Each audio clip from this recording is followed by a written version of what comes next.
Sehingga bisa hadir bersama-sama di tempat ini bersama-sama dengan kami untuk memuliakan nama Tuhan. Pertama-tama saya mengucapkan terima kasih untuk Ibu Foni Usbin yang sudah memberikan saya kesempatan untuk melayani di RUPE ini, rumah penyembahan. Ternyata kita adalah tetangga. Rumah saya di Jalan Domba nomor 39. Tetapi ini adalah yang pertama kalinya saya ada di RUPE. Dan saya percaya bahwa ini adalah waktunya Tuhan. Haleluya. Dan juga yang kita tahu, saya lihat dari Instagram itu Ibu Foni beberapa hari yang lalu berulang tahun. Masih hangat ya. Saya mengucapkan selamat ulang tahun, happy birthday buat Ibu Foni yang cantik, yang lincah, dan tentunya heboh. Biar Tuhan pakai lebih lagi, memberkati keluarga, memberkati kesehatan, memberkati juga di dalam pekerjaan dan juga di dalam pelayanan, dapat dipakai menjadi saluran berkat dan dapat menuai jiwa-jiwa bagi kemuliaan nama Tuhan. Haleluya, berikan tepuk tangan untuk Tuhan kita. Terima kasih Tuhan, terima kasih. Dan juga pada tanggal 14 Februari kita dunia merayakan hari Valentine Days. Itu adalah hari kasih sayang.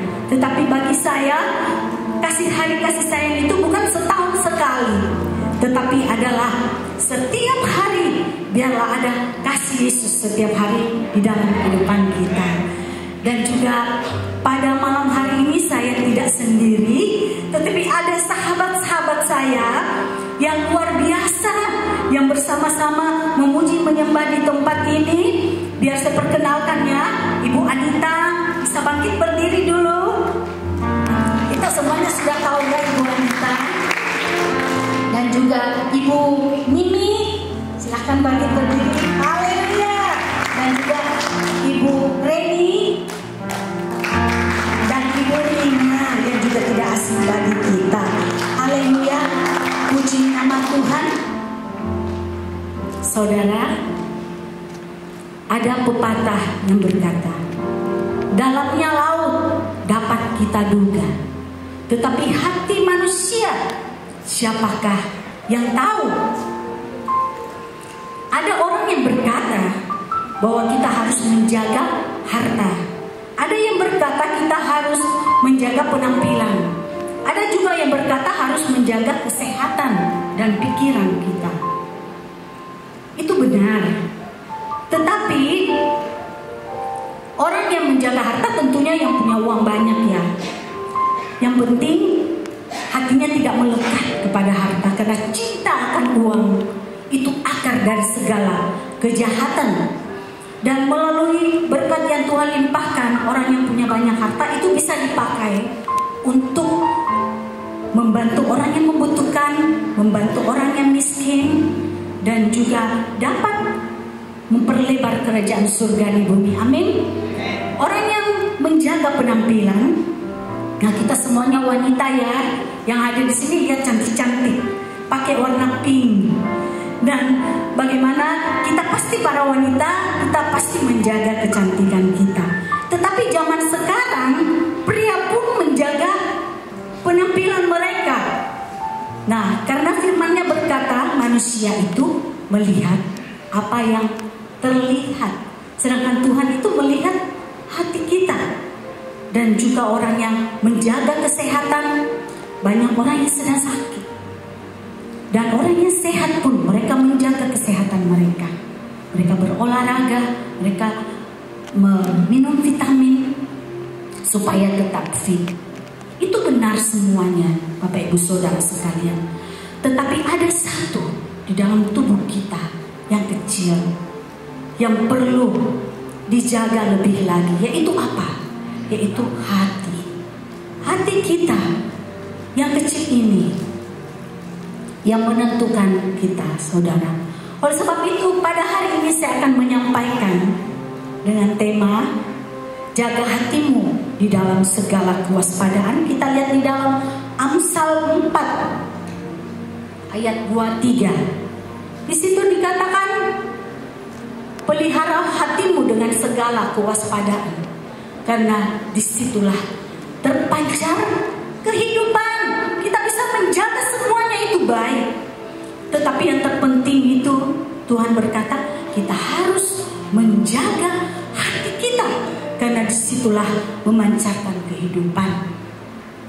Saudara, ada sebuah kisah ya, saya akan ceritakan bagaimana seorang suami istri itu pindah dari luar kota. Dia tinggal di dalam satu kompleks perumahan. Nah, pagi-pagi suami istri tersebut dia melihat dari jendela kaca. Si istri ini selalu berkomentar kepada suaminya. Dia katakan, suamiku, lihat, itu tetangga kita. Ini ibu yang sedang menjemur pakaian. Pakaiannya itu masih kotor, belum bersih. Suaminya hanya menoleh tanpa berkomentar. Hari berikutnya, setiap hari si istri melihat ketika tetangganya itu dia menjemur pakaian, dia lihat dari kaca jendelanya. Dia katakan, suamiku, si tetangga sebelah ini tidak tahu mencuci pakaian. Pakaiannya masih kurang bersih, masih tidak bersih. Dan itu terus saudara istrinya lakukan. Setelah seminggu kemudian istrinya berkata kepada suaminya, suamiku, saya melihat bahwa si ibu tetangga kita ini sudah pintar ya. Dia sudah mencuci bersihnya, mencuci bajunya dengan begitu bersih, begitu cemerlang. Tetapi apa kata suaminya? Dia bilang, istriku, tadi pagi-pagi sekali saya membersihkan kaca jendela kita yang kotor. Saya bersihkan dan disitulah kita lihat bahwa si ibu ini dia melihat dari jendela kacanya bagaimana pakaian tetangganya itu putih, bersih, cemerlang. Kadang-kadang kita di dalam kehidupan ini kita menilai orang dari luarnya. Kita melihat dari tampilan luarnya. Kadang-kadang ada orang yang menghakimi seseorang dengan sekali pandang. Tetapi Tuhan mengajarkan kita pada malam hari ini untuk selalu menjaga hati kita. Karena dari hati kita inilah terpancar kehidupan. Ternyata persoalannya bukan karena mencucinya tetangga yang kurang bersih, tetapi kaca jendela yang kurang bersih. Saudara, oleh sebab itu kita harus menjaga hati kita supaya pikiran jendela hati kita dapat memandang dengan baik. Jika hati kita bersih, maka pikiran kita pun bersih. Ketika pikiran kita bersih, maka perkataan pun kita bersih. Jika perkataan kita bersih, maka perbuatan kita pun bersih. Jadi saudara, hati adalah salah satu bagian kecil dari tubuh kita yang memiliki peranan penting di dalam diri ini. Baik buruknya seseorang itu dapat dilihat dari perkataannya. Karena firman Tuhan berkata bahwa apa yang ada di hatimu itu meluap. Apa perkataanmu itu meluap dari hatimu. Jadi hati ini ditentukan oleh perkataan kita, pikiran kita ditentukan oleh hati kita. Seperti firman-Nya tadi yang berkata bahwa jagalah hatimu dengan segala kewaspadaan. Karena dari situlah terpancar kehidupan. Amin. Haleluya. Nah, bagaimana caranya supaya kita menjaga hati kita tetap memancarkan kehidupan yang positif bagi hidup kita? Bapak Ibu Saudara, ada 3 hal yang akan saya sampaikan, yaitu yang pertama adalah iman percaya kita. Iman percaya kita kepada firman Tuhan. Karena Yohanes 1 ayat 1 berkata bahwa pada mulanya adalah firman. Firman itu bersama-sama dengan Tuhan. Dan firman itu adalah Tuhan sendiri. Jadi kita harus percaya kepada firman Tuhan. Menjaga hati kita. Kita membawa hati kita kepada Tuhan dengan apa? Dengan berdoa. Dengan persekutuan pribadi kita dengan Tuhan. Karena Tuhanlah yang memuji setiap hati kita. Dialah yang melihat hati Bapak Ibu Saudara sekalian. Amin. Di dalam Mazmur 17 ayat 3, 4 dan 5. Mazmur 17 ayat 3, 4 dan 5 bisa Bapak Ibu Saudara baca dengan keras.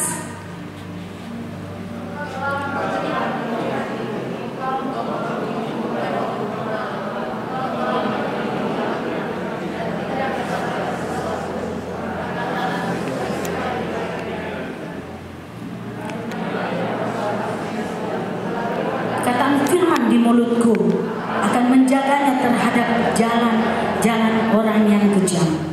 Langkah-langkahku tetap dalam jalanmu, sehingga kakiku tidak tergelincir.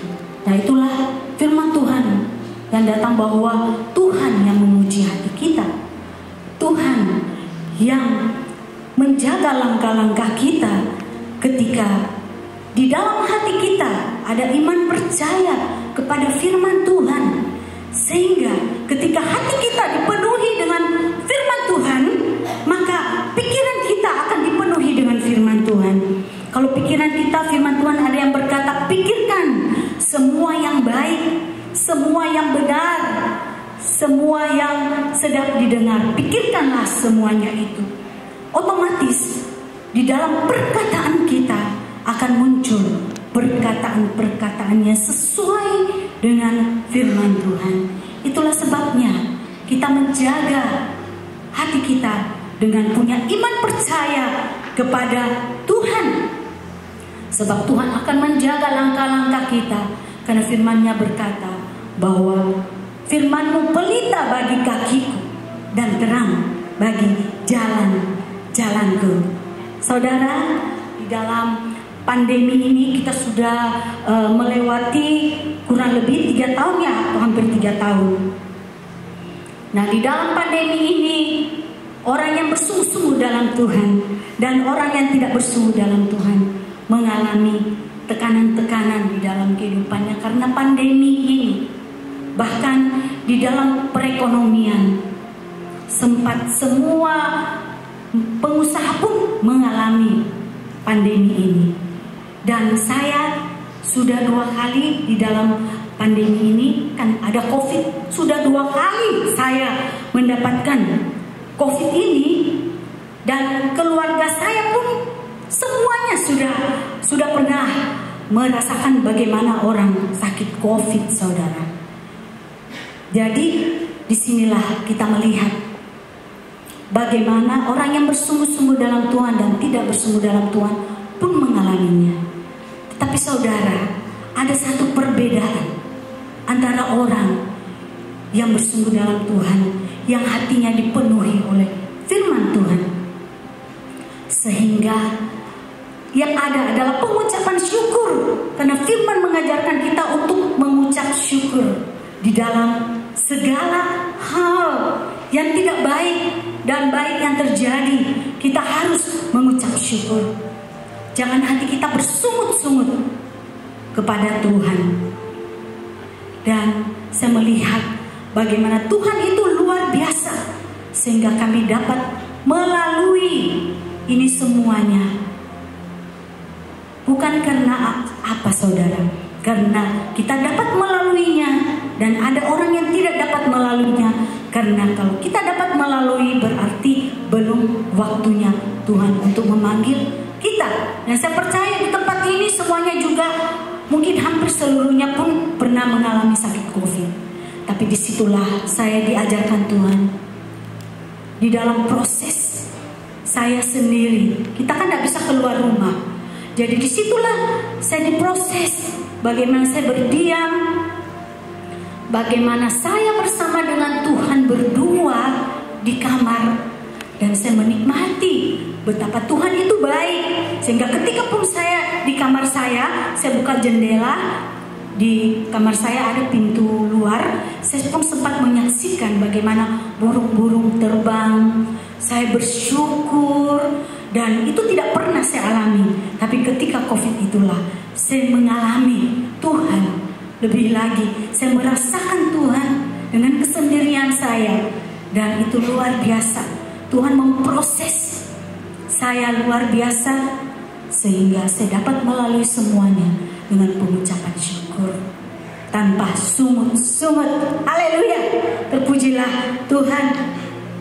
Nah saudara, di masa hari-hari terakhir ini, firman Tuhan pun berkata akan datang masa-masa yang sukar. Bagaimana orang-orang yang punya ketakutan di dalam dirinya. Ada yang takut akan masa depan, apa yang akan terjadi. Ada yang takut kalau pemilihan presiden, apa yang akan terjadi. Apakah kantorku, tempat saya bekerja akan mem-PHK-kan aku. Banyak ketakutan yang orang alami. Tetapi kalau firman Tuhan yang berkata di dalam Markus 5 ayat 36b bisa ditampilkan. Kata jangan takut, percaya saja. Saudara katakan ya dengan keras, janganlah takut, percaya saja. Tahukan kiri kanan saudara, katakan jangan takut, percaya saja. Karena firman Tuhan itu adalah ya dan amin di dalam kehidupan kita. Haleluya, haleluya. Itu yang pertama. Jadi orang yang menjaga hatinya harus punya iman percaya kepada firman Tuhan, sehingga hatinya dipenuhi firman, sehingga pikirannya dipenuhi firman, dan perkataannya dipenuhi firman dan pengucapan syukur kepada Tuhan. Haleluya, berikan tepuk tangan untuk Tuhan kita. Itu yang pertama. Yang kedua adalah pengharapan. Setelah kita percaya kepada firman Tuhan, tidak sampai di sana saudara. Kita harus punya pengharapan di dalam Tuhan. Di dalam Ibrani 6 ayat 19 berkata, pengharapan itu seperti jangkar yang kuat menjadikan kita aman. Kita baca bersama-sama Ibrani 6 ayat 19. Pengharapan yang kita miliki itu seperti jangkar yang kuat dan aman bagi jiwa kita. Jadi pengharapan itu seperti jangkar yang aman bagi jiwa kita. Karena setelah kita percaya firman Tuhan, kadang-kadang firman Tuhan itu tidak langsung terjadi saudara. Oleh sebab itu kita harus punya pengharapan yang di dalam Tuhan. Karena orang yang punya pengharapan di dalam Tuhan adalah orang-orang yang kuat memegang teguh firman Tuhan sampai firman Tuhan itu terjadi di dalam hidupnya. Amin. Haleluya. Diberkatilah orang yang mengandalkan Tuhan, yang berharap kepada Tuhan. Kita orang yang punya iman percaya dan punya pengharapan. Karena orang yang punya pengharapan di dalam Tuhan akan melihat pemulihan, akan melihat kesembuhan dan kemenangan demi kemenangan di dalam hidupnya. Haleluya. Jadi kita harus punya pengharapan yang memberikan kita kekuatan untuk dapat bertahan sampai waktunya terjun Tuhan digenapi di dalam kehidupan kita. Ya, itu yang kedua. Yang ketiga adalah yang terakhir. Yang ketiga adalah kasih. Kasih adalah milik hati. Kasih adalah milik hati. Nah, di hari Valentine biasanya itu orang memberikan coklat, orang memberikan bunga sebagai tanda kasih sayang kita kepada orang-orang yang kita kasihi. Tetapi Tuhan itu tidak mencari bunga, saudara. Tuhan itu mencari buah. Tuhan mencari buah yang ada di dalam kehidupan saudara dan saya. Buah apa saudara? Ada 9 buah roh. Kasih, damai sejahtera, sukacita, dan yang terakhir adalah penguasaan diri. Tuhan ingin kita mempunyai buah roh itu di dalam kehidupan kita, saudara, sehingga kita percaya bahwa kasih itu bukan pilihan. Kasih itu adalah satu perintah. Seperti perintah Tuhan yang pertama, kasihilah Tuhanmu dengan segenap hatimu, dengan segenap jiwamu, dengan segenap kekuatanmu. Dan kasihilah manusia seperti dirimu sendiri. Tetapi perintah yang baru, kasihilah manusia seperti Tuhan Yesus mengasihi kita. Amin. Itu adalah perintah, bukan pilihan, saudara.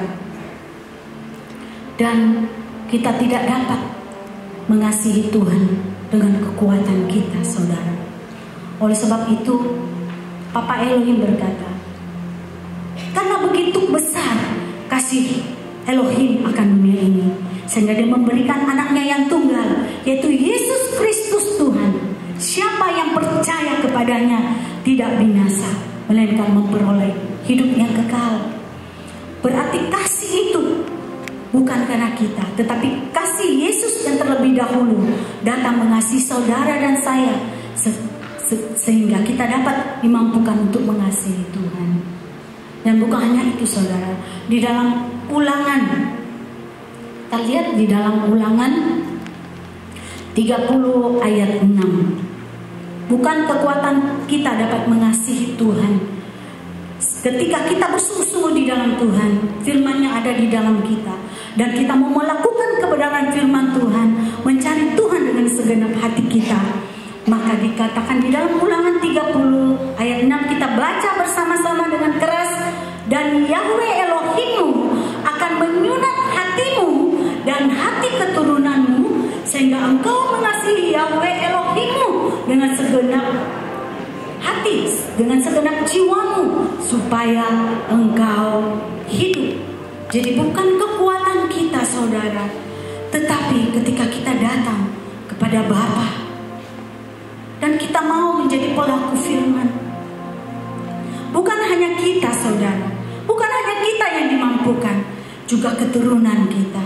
Dikatakan Tuhan akan menyunat hati kita dan keturunan kita, sehingga mereka pun, kita semuanya dapat mengasihi Tuhan dengan segenap hati, dengan segenap jiwa, dengan segenap kekuatan kita.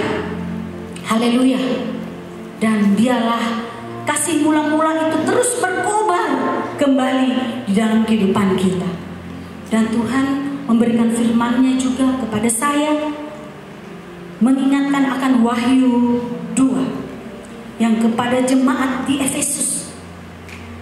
Mereka itu sudah bekerja keras, mereka itu tabah, mereka sudah sabar, tetapi Tuhan berkata, betapa dalamnya engkau jatuh ketika kehilangan kasih mula-mula. Jadi sangat penting untuk mengobarkan kasih mula-mula kita kepada Tuhan. Saudara pernah merasakan kasih mula-mula? Ayo kobarkan. Sampai saat ini kita harus mengobarkan kasih mula-mula kita dengan lebih lagi bersekutu dengan Tuhan, melalui doa, melalui pujian, penyembahan, dan melalui firman-Nya. Karena itu sangat penting bagi Tuhan. Itulah Dia mengajarkan kita perlunya kasih untuk menjaga hati kita dengan segala kewaspadaan, karena disitulah terpancar kehidupan. Biar kita berbahasa roh, biar kita bisa berbahasa malaikat, ataupun memberikan nyawa kita. Kalau tanpa kasih, dikatakan bahwa seperti gong yang bergemerincing. Jadi kasih itu sangat penting. Nah, kasih itu sabar, murah hati, lemah lembut, tidak cemburu. Dan itulah kita menjaga hati kita dengan ketiga hal tersebut. Yang pertama adalah apa? Iman, pengharapan, dan kasih. Dan yang paling besar adalah kasih. Itulah kasih Yesus yang memberi kita kasih tanpa syarat. Dan Tuhan mau kita juga kasih kita yang semula dikobarkan kembali. Haleluya. Dan inilah firman Tuhan yang datang kepada kita, yaitu iman, harap, dan kasih, agar kita menjaga hati kita dengan segala kewaspadaan, karena dari situlah terpancar kehidupan. Amin. Berikan tepuk tangan untuk Tuhan kita. Dia dahsyat, Dia ajaib bagi saudara dan saya. Haleluya. Terpujilah namamu Amin, amin. Puji nama Tuhan. Ya, kita semua diberkati, katakan amin. Nama Tuhan, hari ini kita belajar tentang hati saudara. Karena itu judul firman Tuhan hari ini adalah hati seorang pahlawan. Saudara, kita lihat di dalam 1 Tawarik pasal 11 ayat yang ke-25. 1 Tawarik 11 ayat 25. Saya mengajak semua kita baca ayat ini bersama-sama. 1, 2, 3. Sesungguhnya dia telah dihormati oleh ke-30 orang itu, tetapi tidak menjadi yang utama dari ketiga pahlawan itu. Lalu Daud menempatkan dia sebagai pengawalnya. Hari ini kita belajar seorang tokoh yang jarang kita bahas. Seorang tokoh di Bible namanya Benaya. Benaya ini punya arti nama yaitu Yahweh membangun. Benaya artinya yaitu Yahweh membangun. Saudara, Benaya ini adalah seorang yang sederhana. Dia adalah kepala pengawal dari 30. Salah satu dari 30 pengawal Daud. Tapi dia dipakai oleh Tuhan secara luar biasa. Bahkan ayat yang kita baca, dia dihormati oleh ke-30 orang itu. Dari 30 orang pilihan Daud, dia yang menonjol, saudara. Siapapun saudara hari ini yang hadir di tempat ini, mungkin kita adalah orang yang sederhana. Kita latar belakang dari orang yang kurang mampu secara ekonomi, lemah secara ekonomi. Tetapi kabar baiknya, semua kita akan dipakai Tuhan, dan pasti dipakai Tuhan menjadi pahlawan-pahlawannya. Katakan amin. Semua kita bisa dipakai oleh Tuhan. Hati seorang pahlawan, saudara. Benaya ini orang yang sederhana, tetapi karena dia punya hati seorang pahlawan, dia dipakai Tuhan, dia diangkat oleh Tuhan. Latar belakang daripada Benaya ini, ia berasal dari Kapsil, sebuah daerah, sebuah kota di suku Yehuda yang paling ujung, yang paling kecil, yang paling sederhana. Tetapi ternyata dari tempat yang sederhana, dia muncul sebagai pahlawan yang dipakai oleh Tuhan, mengawal Raja Daud, saudara. Nah, kita akan belajar bersama-sama seorang yang bernama Benaya. Benaya ini punya ayah namanya Yoyada. Yoyada ini siapa? Yoyada ini adalah seorang imam. Jadi boleh dikatakan kalau diaplikasikan di zaman sekarang, Yoyada itu seorang pester, saudara. Yoyada seorang pester, tapi Benaya punya pekerjaan bukan pester. Kalau ada istilah gini, bapak pendeta, anak pendekar. Nah ini, saudara, Benaya itu seperti itu. Bapaknya pendeta, bapaknya seorang imam, bapaknya seorang pester. Tapi Benaya seorang pahlawan, saudara. Dia menjadi pengawal Raja Daud. Oke, kita lihat hati seorang pahlawan. Hati seorang pahlawan itu seperti apa? Kita melihat dari sosok Benaya ini. Kenapa Benaya yang sederhana, dari kota kecil, dari orang yang sederhana, yang bukan dikatakan orang yang mampu, tetapi dia dipuji, diangkat, dipromosikan menjadi orang yang luar biasa. Saudara pun bisa dipakai oleh Tuhan. Katakan amin. Kita pun bisa dipakai Tuhan. Ayo kita lihat bersama-sama 3 wujud seseorang yang memiliki hati seorang pahlawan. Yang pertama, kita melihat di dalam 1 Tawarik 11 ayat 22. Dikatakan firman Tuhan, Benaya anak Yoyada, seorang pemberani dari Kapsil yang besar perbuatannya. Ia telah membunuh 2 orang Moab yang seperti singa. Dia juga telah turun dan membunuh seekor singa di dalam lubang pada musim salju. Saudara perhatikan kalimat yang berwarna kuning. Hati seorang pahlawan, ia adalah memiliki hati pemberani, saudara. Gagah berani. Di dalam bahasa Inggris memakai kata valiant. V. Ada 3 V hari ini kita akan belajar. V yang pertama adalah valiant, gagah berani. Orang yang punya hati seorang pahlawan, dia adalah seorang pemberani. Segala persoalan yang kita hadapi hari-hari ini, kalau hati kita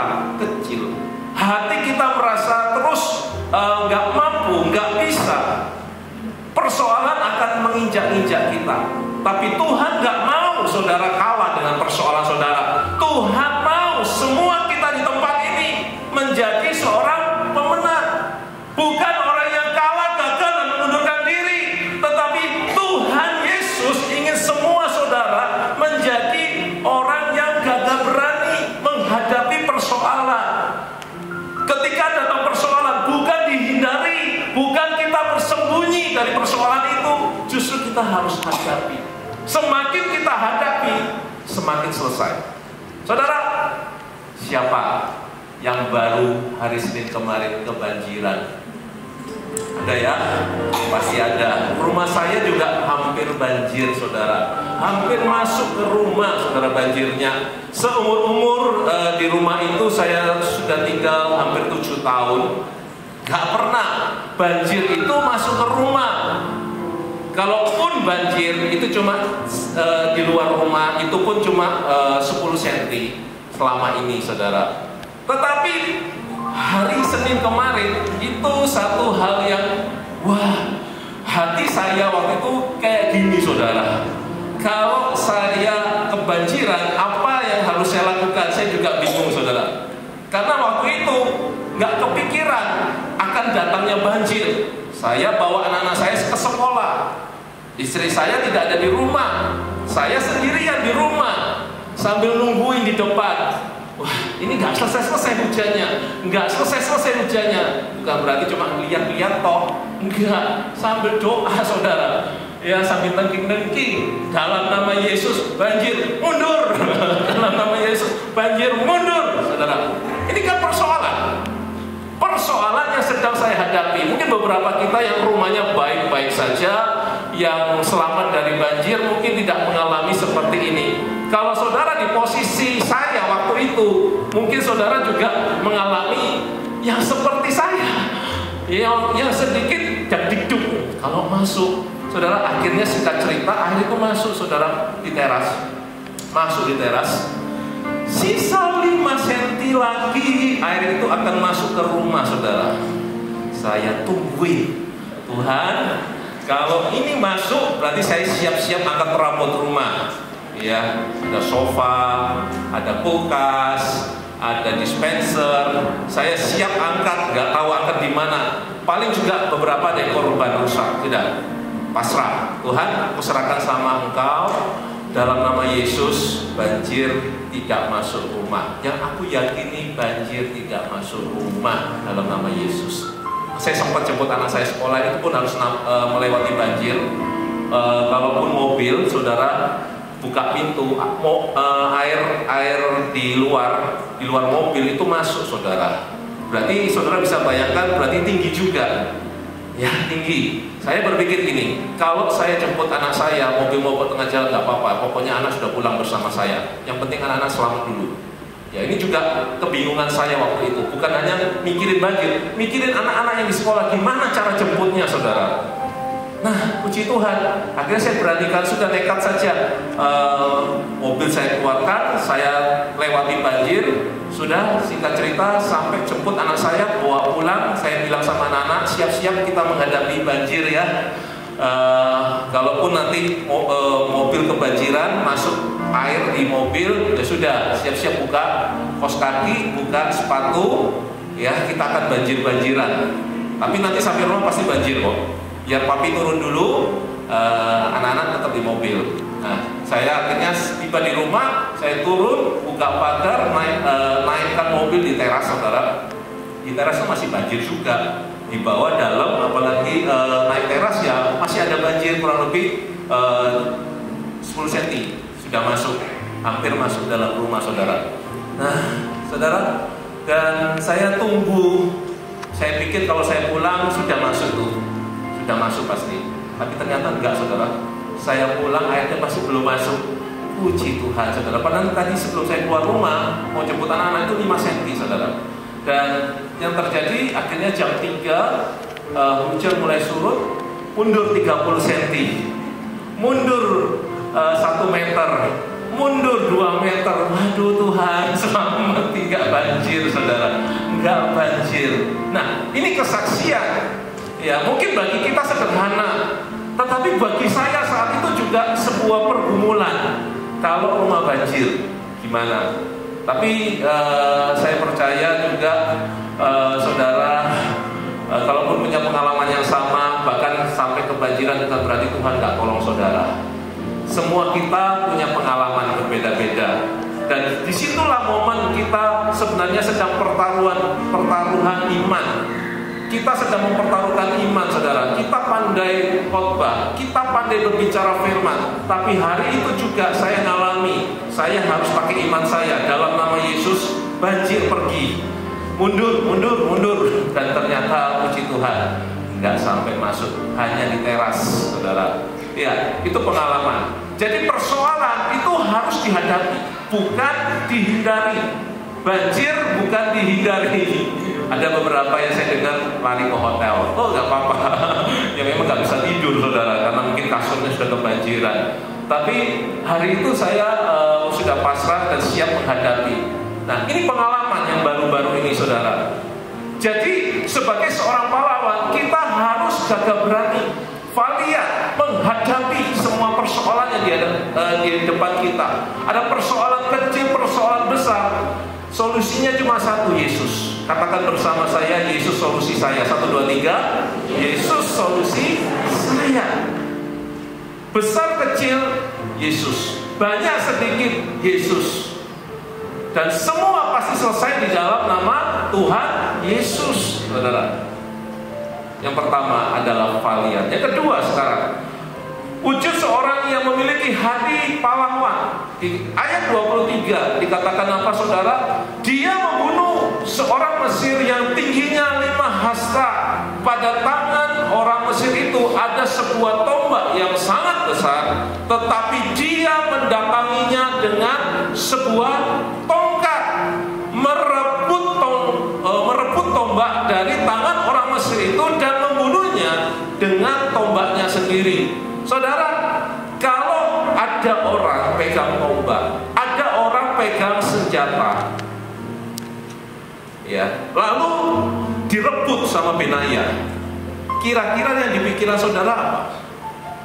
Andai kata saya pegang pisau, ya, dengan saudara jaraknya 1 meter, saya pegang pisau, ini kan ancaman toh buat saudara. Ya ini pisau bukan buat kupas mangga, bukan. Ini niatnya jahat. Misalkan saya berniat jahat kepada saudara dalam jarak 1 meter, apa yang saudara lakukan? Saudara akan berpikir untuk merebut pisau itu dari tangan saya. Bagaimana pisau itu lepas dari tangan saya, entah dengan cara apapun, mungkin ambil kayu kah, ambil alat-alat apakah, untuk dipukulkan ke tangan saya supaya pisau di tangan saya terlepas dan saudara aman. Betul ya? Kurang lebih seperti itu gambarannya. Nah, ini berbicara tentang apa? Kewaspadaan. Waspada. Orang yang punya hati pahlawan, dia selalu waspada.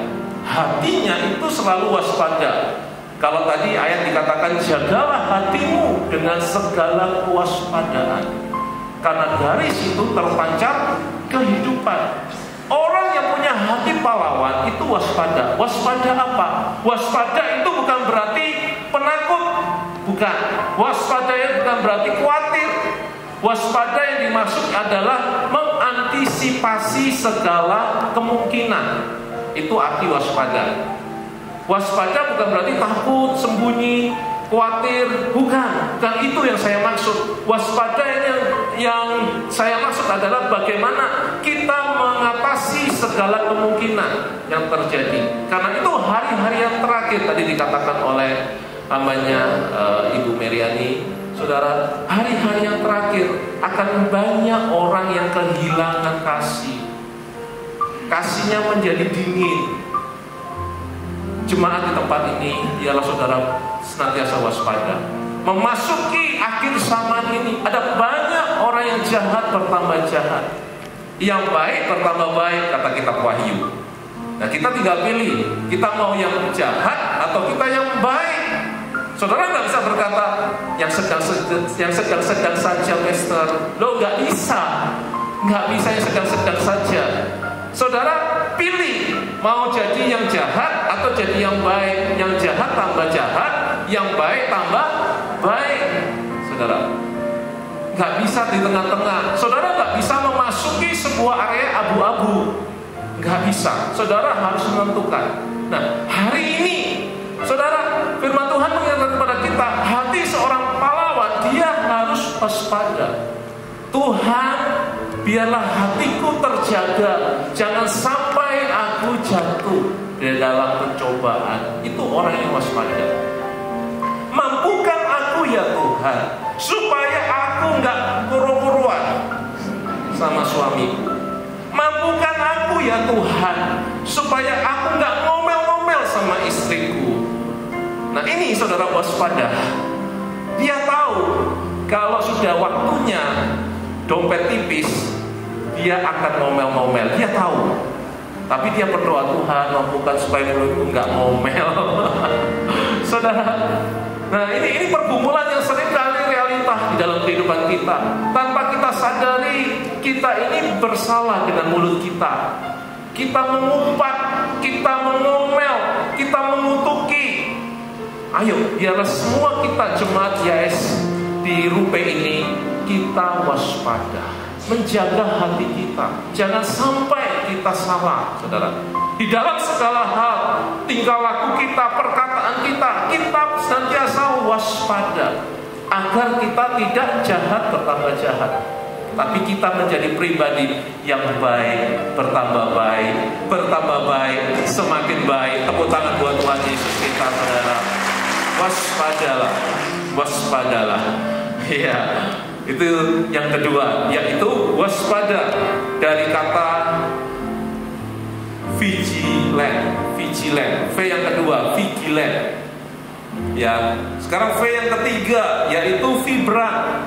Vibrant artinya bersemangat. Kita lihat di ayat 24. Benaya anak Yoyada melakukan semuanya itu, dan ia mendapat nama di antara ketiga pahlawan yang perkasa itu.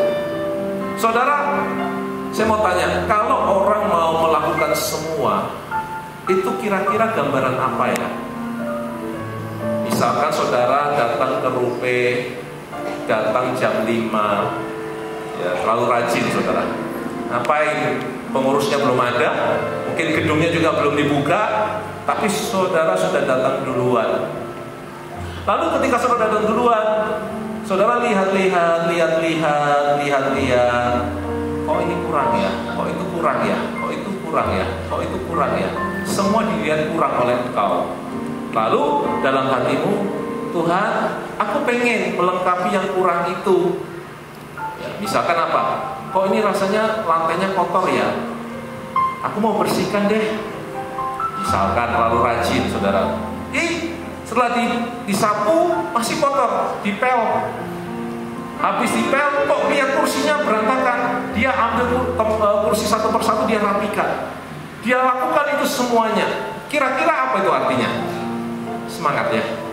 Boleh ya, kita artikan semangat ya. Orang yang seperti itu bersemangat ya, excited. Bahkan ibadah jam 7 dia datang jam 5. Itu luar biasa, saking semangatnya saudara. Nah, sama Benaya ini adalah seorang pahlawan. Hatinya hati pahlawan. Dan Bible berkata Benaya anak Yoyada melakukan semuanya itu. Melakukan semuanya itu. Berarti apa? Semangat. Orang yang punya hati pahlawan, yang ketiga, dia bersemangat. Vibrant. V yang ketiga adalah vibrant. Semangat. Saudara, hari-hari ini kalau kita nggak bersemangat, kita nggak akan bisa menghadapi hidup ini, saudara. Kalau kita terus melihat keadaan kita, kalau kita melihat suami kita, kita melihat istri kita, anak-anak kita, orang tua kita, mungkin kita akan menjadi lemah iman. Aduh, podong orang tuaku, podong anakku, podong suamiku kerja setengah mati, ya pulang lembur-lembur. Kita merasa bahwa melihat keadaan itu kita akan menjadi lemah iman kita. Kita akan terus merasa kodong-kodong terus, saudara. Tuhan nggak mau saudara kodong-kodong. Kodong-kodong itu apa? Mengasihi diri sendiri gitu. Kodong-kodong. Ya kasihan. Saudara, enggak saudara. Hadapi segala sesuatu dengan semangat. Amin. Lihat keadaan secara kasat mata melemahkan kita. Melihat dengan mata kita, fisik kita, mata fisik kita menjadi, kita kecewa mungkin, kita lemah mungkin, kita merasa, semuanya kok kayak gini ya, sudahlah, gak usah gereja-gerejaan, sudahlah, gak usah kerupeh. Enggak. Tuhan gak mau saudara melihat keadaan, tetapi hari ini saudara harus melihat Yesus. Karena dengan saudara melihat Yesus, saudara akan bisa bersemangat. Keadaan boleh goncang, keadaan boleh tidak stabil, tapi karena semua jemaat di tempat ini melihat Yesus, saudara gak peduli dengan keadaan. Dunia boleh berubah. Yang dulunya baik, orang itu kok sekarang gak baik ya. Kan berubah kan? Kan gak selamanya kita berkata orang itu baik ya, besok baik. Karena dia gak kekal, saudara. Dia bukan Tuhan. Kalau ada lagu berkata Tuhan Yesus tidak berubah ya, hanya Tuhan Yesus gak berubah, manusia bisa berubah, saudara. Karena di dunia ini semua tidak tentu, semua pasti bisa berubah. Kita harus memandang kepada Kristus Yesus. Agar apa? Semua kita bisa bersemangat. Melihat rekening kita bisa kehilangan semangat. Melihat dompet kita yang semakin hari semakin tipis, kita bisa kehilangan semangat. Tuhan gak mau saudara lihat dompet. Ya, jangan lihat dompet ya. Lihat dompetnya orang aja. Jangan lihat dompet saudara, lihat dompetnya orang. Bukan, saudara. Tetapi Tuhan mau memandang Yesus. Karena dengan kita memandang Yesus, kita tahu bahwa di dalam Yesus ada pengharapan. Amin. Badai pasti berlalu, persoalan kita pasti selesai. Di dalam Yesus, semua kita ditolong Tuhan. Tepuk tangan buat Tuhan Yesus ini. Ada 3 hati seorang pahlawan. Yang pertama, tadi dikatakan apa? Valiant, gagah berani. Yang kedua, vigilant, waspada. Yang ketiga, vibran, bersemangat. Ialah ini ada pada setiap kita.